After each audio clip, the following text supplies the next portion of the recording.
মহাকবি আলাওলের পদ্মাবতী কাব্য থেকে ঋতু বর্ণন।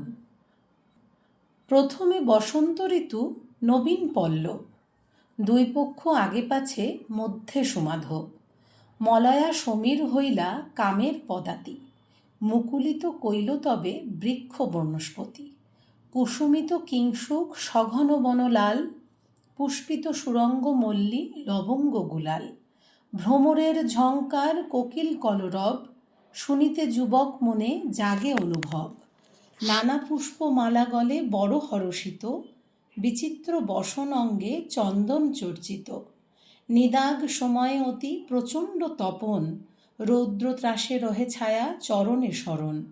চন্দন চম্পক মাল্য মলয়া পবন, সতত দম্পতি সঙ্গে ব্যাপিত মদন।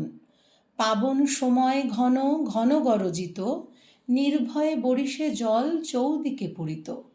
ঘোর শব্দে কৈলাসে মল্লার রাগ গায়, দাদুরি শিখিনী রব অতি মনোভায়। কীটকুল রব পুনি ঝঙ্কারে ঝঙ্কারে, শুনিতে যুবক চিত্ত হরষিত ডরে। আইল শারদ ঋতু নির্মল আকাশে, দোলায় চামর কেশ কুসুম বিকাশে। নবীন খঞ্জন দেখি বড়হি কৌতুক, উপজিত যামিনী দম্পতি মনে সুখ।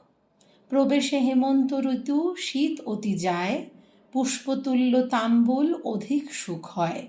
শীতের তরাসে রবি তুরিতে লুকায়, অতি দীর্ঘ সুখ নিশি পলকে পোহায়।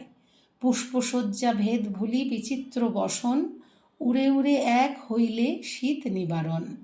কাফুর কস্তুরী চুয়া যাবক সৌরভ, দম্পতির চিত্তে তো চেতন অনুভব।